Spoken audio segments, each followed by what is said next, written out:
this point, why would you date men? Ever, ever, ever again. I'm sitting alone in my house, in a silk robe. My bills are paid. Who paid them? Me. I'm eating blackberries. I'm drinking rosé. I'm about to start Harry Potter. Nobody's stressing me out. Nobody's sitting next to me on the couch being a little wimp. Why, ladies? Why? You could be a good man and still be a bad human. The reason for this is because the standard to be a good man, to be a decent man, is extremely low in comparison to, I guess women, but you could just say humanity, right? There is no standard to be a good man. There is no standards for men. And that's why you can be a good man and still be a shitty human being. You can be a great man and a shitty human being. All right. Let me say two different phrases for you. Big brother is watching you. Big sister is watching you. They give you completely different emotions, right? There's a reason for that. Big brother is threatening, controlling, violent. He might kick your ass and forget to feed you while mom and dad's away and he's babysitting. You might end up dead in a dystopian novel. Who knows? Big sister, she's going to bake you cookies and throw a dance party while mom and dad are away. On a broader societal level, big sister is watching seems comforting, like she'd cut taxes and end war. Today, I'm going to talk about something that a lot of people are afraid to talk about, and I'm going to say the stuff that needs to be said. Men are dangerous monsters, and we should treat them accordingly. Here we go. I'm Jenny Gage, and this is Life Take 2.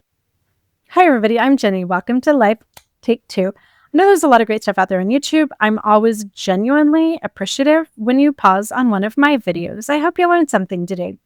Do you remember last year when this man versus bear trend went around and women were asked, would you rather encounter a man in the woods or a bear? And a lot of women picked the bear. It was a big deal. Let me show you something. My daughter Chloe bought this for me for my birthday. It's a little grizzly set in the woods there that hangs on the wall in my office. This conversation really hit me. I decided to do a TikTok video on the topic, so I sat down, took out a notepad, and I made two different columns. One of them was man, one of them was bear, and I went back as far as I can remember in my life and listed out all the serious ways in which a man had harmed me, either physically, financially, emotionally, sexually. And I decided to leave out little things that were inconsequential, that didn't cause lifelong trauma, and just list the biggies. And I had a 2-page list. And no, not all of them were from my ex-husband, Jake. This list went all the way back to kindergarten when I was groped under my shirt by a teenage neighbor boy. I would personally pick the bear in the forest 100% of the time, and here's why. I've seen some bears in my life, and they haven't done a damn thing to me or to anyone else that I've ever known.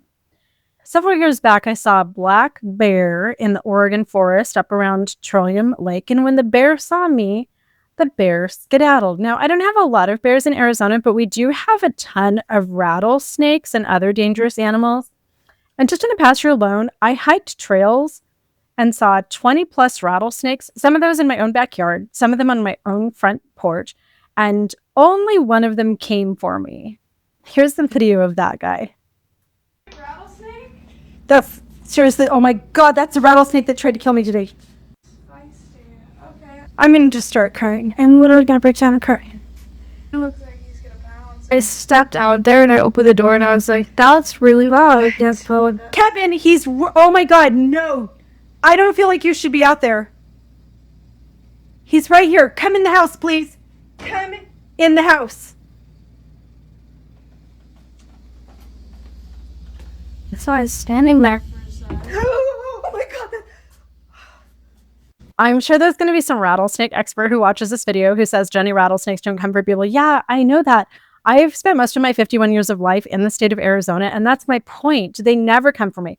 This guy did, though. He was aggressive. He was grumpy. I don't know what the deal was, but he was the only one. He was the only aggressive rattlesnake that I've ever seen. And again, last year, 20 plus rattlesnakes One of them that I actually stepped on because I didn't see him underneath the brush at the side of the trail, even though I was carefully checking for snakes.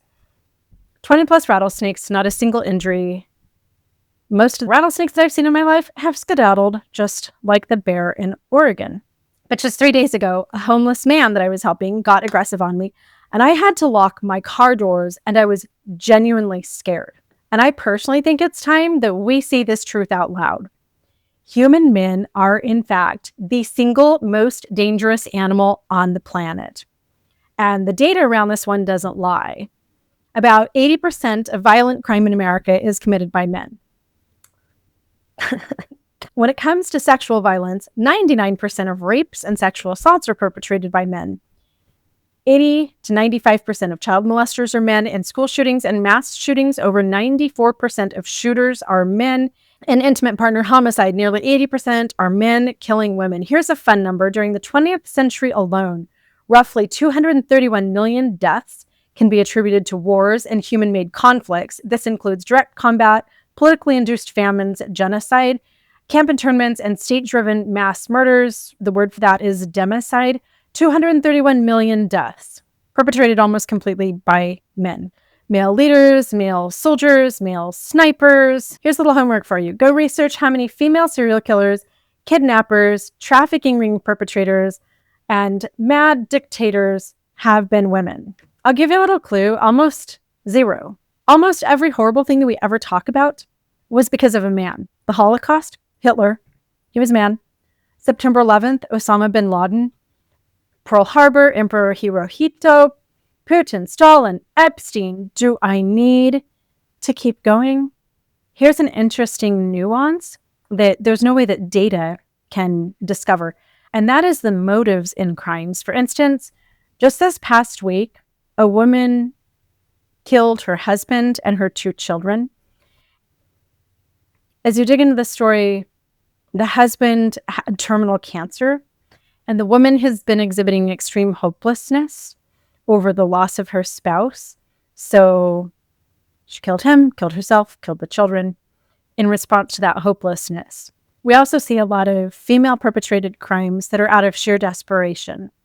Women in domestic violence, women in abusive homes who are stuck, who are hopeless, who end the life of a husband as their only means of escape. Are there female psychopaths? And do we see women committing crimes where the motive is just to cause harm and make people suffer? Yeah, we do very, very rarely. And when we do, it is always on the front page of the news because it's so shocking. Take Ruby Franke and Jodi Hildebrandt, for instance. It's shocking when we see this cute little blonde Mormon mommy and her little former therapist friend torturing children. Meanwhile, some dad in Utah had a child that he had had locked up in his basement who eventually just died of starvation. And nobody remembers his name. Nobody's talking about him. It's just not that shocking when a man does it. So yes, when women say that they'd rather face a bear, they weren't joking. I wasn't joking. Statistically, it's much safer to face a bear. And I personally don't even know if the dangerous nature of men is natural at all, or if it's just a side effect of the patriarchal manure pile that we're all living in. All men today have been radicalized by our culture, and those who aren't monsters are acting in brave defiance to the norms and mores of our society. The good ones are total outliers. I know right now that somebody is watching this thinking not all men, because every time I make videos like this, men flood the comment section saying not all men. But here's the thing, maybe not all men, but a majority of men have done something or thought of doing something or sympathized with somebody who did something, and that makes them either dangerous or complicit. Again, not my opinion. The data tells the story, and there's no arguing the data around men. Let me share an example from my own life of a dangerous man and a bunch of men who sympathized with him and were complicit in a series of events that almost ended my life. In 2017, my husband said he planned to kill me. He was on a road trip. He called me on the phone. He told me this weekend I'm going to come home and it's going to be a mutual unaliving. And he described to me the way in which he was going to carry that out. So what did I do? I went to my Mormon bishop. This was a direct threat, and I was asking for help. I know. I thought that he would help. I went to him that night, completely distraught, wearing a pair of Cookie Monster pajamas, my hair a mess, sat in the bishop's office and cried my eyes out. I also told the stake president, nobody protected me at all. In fact, they endangered me further. I do other videos where I go into the details of this. And that led to a weekend of brutal abuse that thankfully I'm still alive. But I will never forget. I will never not have a little bit of my soul that is traumatized by the events of that weekend. Not long after, my husband's big double life was exposed, and he sat down with priesthood leaders, and he confessed to abuse against me. He confessed to wanting me dead. And instead of consequences, he was given love. He was literally embraced and told, we forgive you.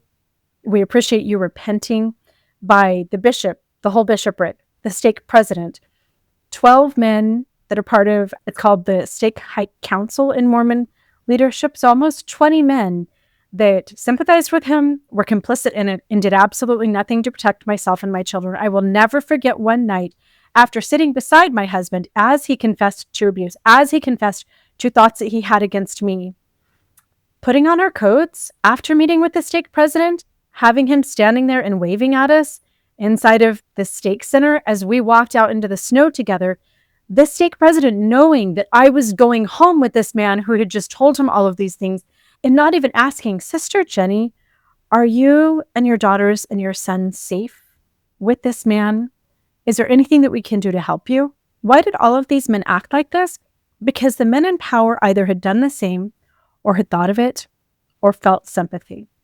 Now, I thought that my story was extraordinary as I was living it. And then I started telling it on social media. And in the 6.5 years that I've shared my story, I have had so many thousands of women share similar stories that I know that this is absolutely not a one-time isolated event. Men protect each other. They don't protect us. There's actually a phrase for it. This is what they call the man code. Let's talk about the man code versus the woman code. The man code is toxic, negative. It emphasizes stoicism, the rejection of emotions, and secrecy. It teaches boys things like don't rat other men out. Don't be a pussy. Never let them see you cry. Keep secrets at all costs.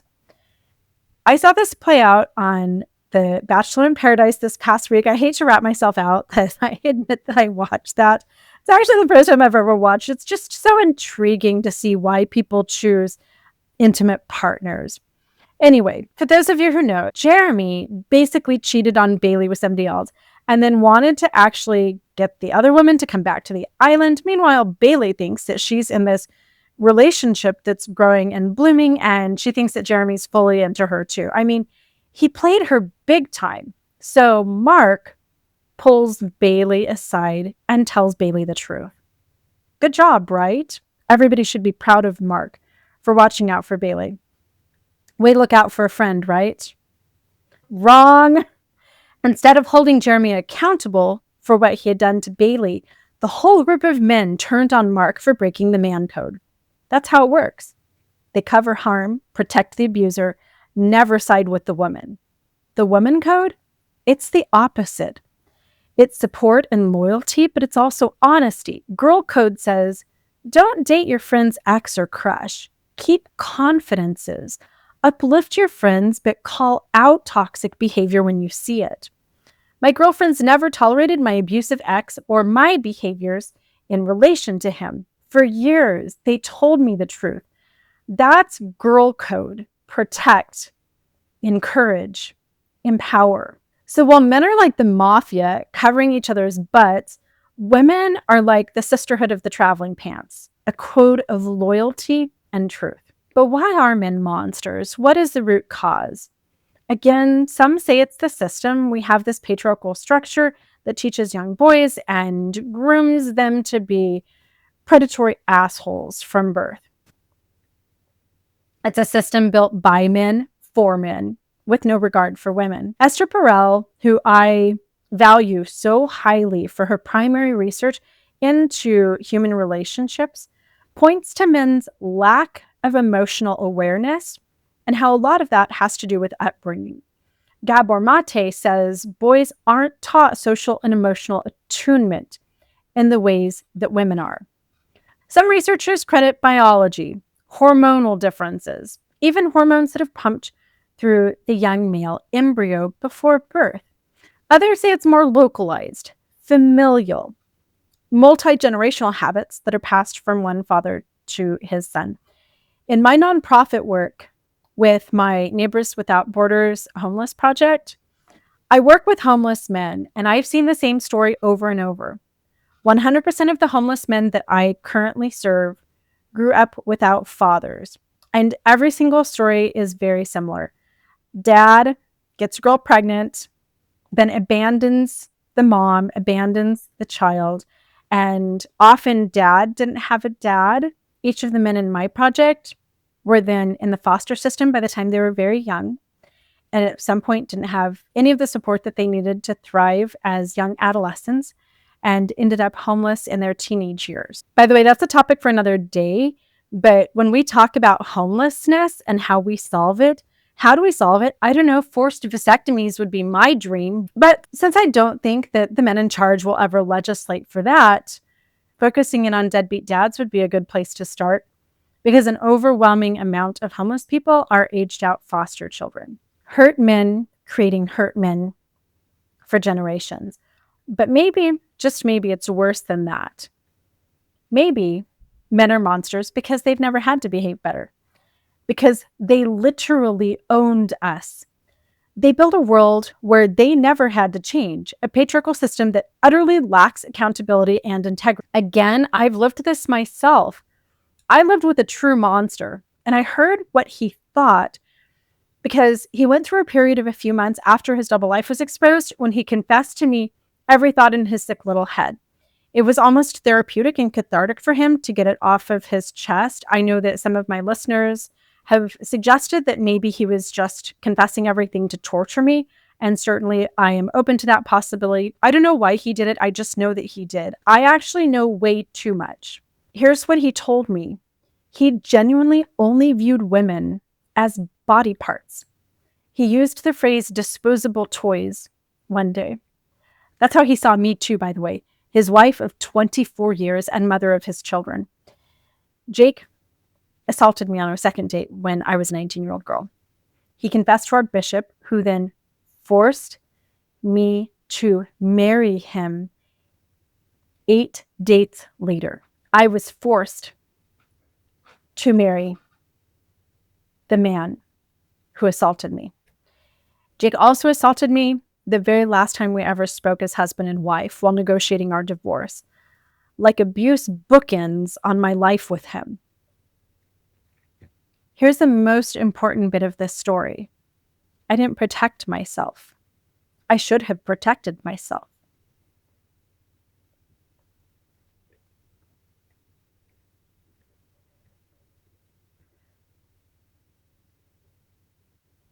And I didn't because nobody pointed out to me the data. Nobody pointed out to me the truth, that men are outrageously dangerous. Do you know that as a pregnant woman, my greatest risk was my intimate partner, Jake? More pregnant women die from intimate partner homicide than any other disease or pregnancy complication or accident. Nobody told me that, and they should have. And that is why I'm making this video, so that we can all deal with the reality of the current nature of men.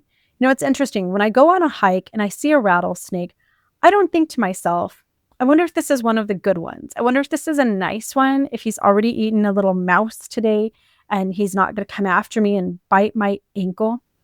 No, it's a rattlesnake. I know what to do with a rattlesnake. Come on, guys. So what do? Treat men like the dangerous people they are until they prove us wrong. Decenter men in society at large and in our own lives. Build back our tribes, especially our female tribes, because that tribal connection, first of all, protects us and gives us meaning, purpose, and connection outside of romantic partners. Background check every man you date. When I was dating, I never, ever went on a date with a man until I had background checked him. I paid for monthly service so that I could do a thorough background check.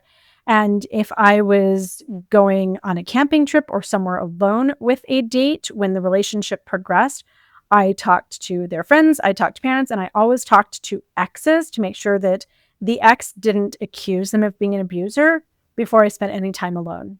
100% of the time. Had I done that with Jake, he would have never gotten a second date. That first assault would have never happened. Don't be alone with him until you know him well and know what other people say of him. Push for legislation. Here's an idea. Maybe only women should own guns. We have a far better track record than men. I don't know. How do we make that happen?